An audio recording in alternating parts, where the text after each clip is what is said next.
Hi everyone, Catherine here from Inky Fingered Cat, back with another 30-day Christmas card making challenge. Today's challenge was, I'm going to say Twinkle all the way, something along those lines. And I wanted to do some sparkly Christmas tree lights.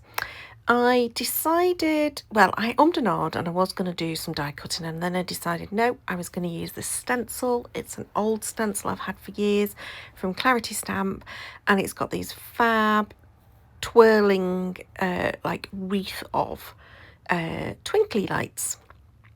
So I decided I was going to ink them all up with different colours of the distress inks. So I went with fossilised amber, pine needles and seedless preserves. And then I'm going to use my pen to do the twirly light string wire kind of stuff, because otherwise I would have ended up pulling, well, I would have found it difficult to do this with a black what they call blending tool or blending brush or inking brush or whatever, because even those small ones that I've used for the lights themselves are still quite wide, and I didn't want black going into where the light bulb was. I didn't mind that the colour of the light bulb goes on to the bit where it sort of like affixes to the wire, but I didn't want the wire to muddy some of those light bulbs. So dead simple, used my pen and went along the lines. Then I moved on to some glitter glue. So I actually made this card in 2 stages. So what you'll know if you've watched any of my videos before is I have a tendency to stick my finger in glitter glue. I just can't seem to wait for it to dry. So this time I did this part of the card and then I set it aside, and several hours later I came back and finished the card off. So I used a yellow coloured glitter glue, a teal coloured glitter glue, and then this one is like a clear silvery frosty kind of glitter glue that I've put on the purple because I haven't got any purple left. Right, several hours later, by this point I have made another card, I've eaten 2 meals, you know, it really is quite a long time later.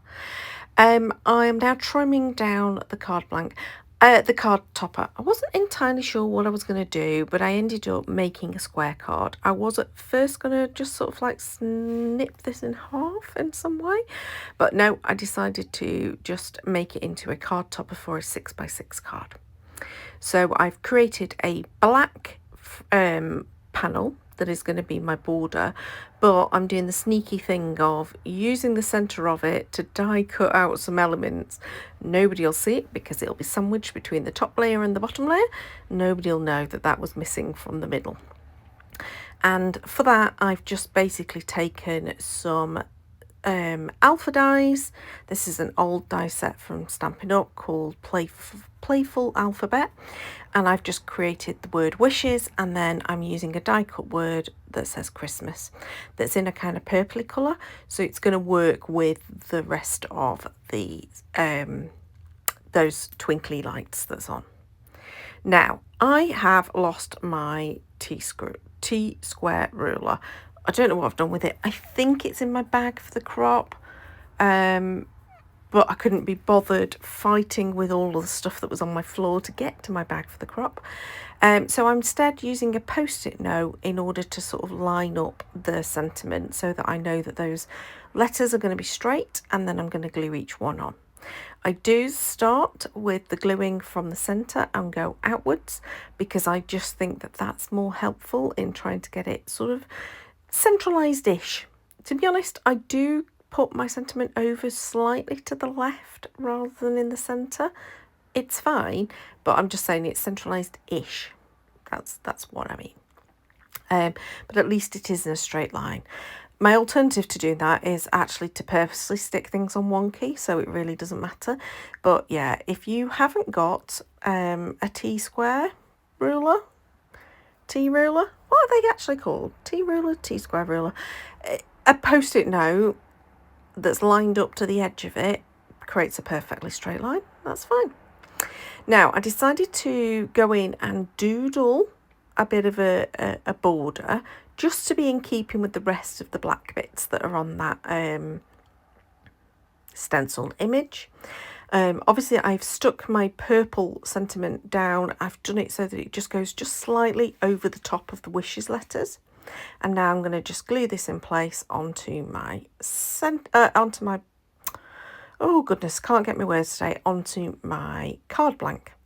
And then, because I'm feeling risky, I went in with more glitter glue. Again, I do wait until the following day then to take a picture of this. But yeah, I went in with the same clear glitter glue as I'd used on the purple lights, with that being a purple sentiment cut from purple cardstock. I just thought it helped.